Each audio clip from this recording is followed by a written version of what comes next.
ரொம்ப ரொம்ப சிம்பிளாக லெமன் ஊறுகாய் எப்படி செய்கிறதுன்னு பார்க்கலாம். நாங்கள் ஒரு 25 எலுமிச்சைப்பழம் எடுத்து அதை வாஷ் பண்ணி நல்லா துடைச்சிட்டு கட் பண்ணி மஞ்சத்தூள் உப்பு போட்டு ஒரு 3 நாள் காய வச்சு எடுத்து வச்சுருக்கோம். இதில் நீங்கள் காரத்துக்கு மிளகாத்தூள் சேர்த்துக்கோங்க, கலருக்கு காஷ்மீரி மிளகாத்தூள் கூட சேர்த்துக்கலாம். இது ரொம்ப சிம்பிளான மெத்தட். நிறையா விதமாக தாளிக்கிறாங்க. நாங்கள் இது ரொம்ப சிம்பிளாக உங்களுக்கு காட்டுறோம்.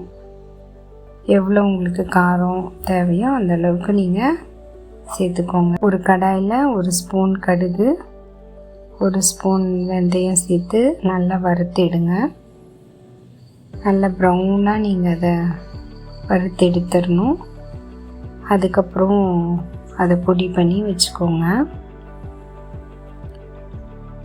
இந்த அளவுக்கு ப்ரௌன் ஆகணும்.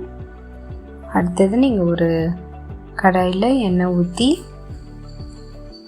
1/4 லிட்டர் நல்லெண்ணெய் ஊற்றிருக்கோம். கடுகு 1 ஸ்பூன் சேர்த்துக்கோங்க.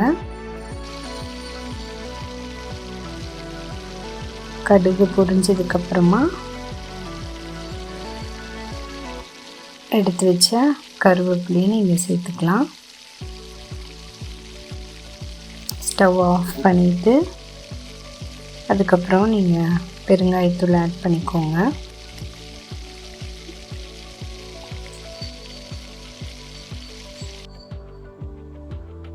இதை நீங்கள் எடுத்து அந்த ஊறுகாயில் சேர்த்துக்கோங்க.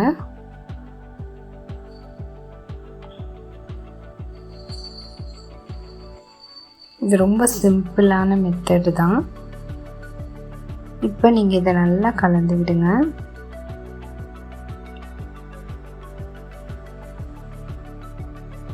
அந்த எண்ணெய், மசால் தூள் எல்லாமே சேர்த்து நீங்கள் நல்லா கலந்து விட்டுட்டு அரைச்சி வச்ச கடுகும் வெந்தயம் வறுத்து பொடி பண்ணதை எடுத்து நீங்கள் இதில் கலந்து விடுங்க. இப்போ நம்ம ஊறுகாய் ரெடி ஆகிடுச்சு. ஆனால் நீங்கள் இதை கொஞ்சம் நல்லா ஊற வச்சு 1 வாரத்துக்கு அப்புறம் எடுத்துக்கோங்க.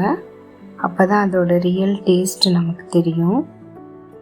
இதை நாங்கள் இன்னும் கொஞ்சம் ஊற வச்சுட்டு அதுக்கப்புறமா தான் பாட்டிலில் நாங்கள் எடுத்து வைப்போம்.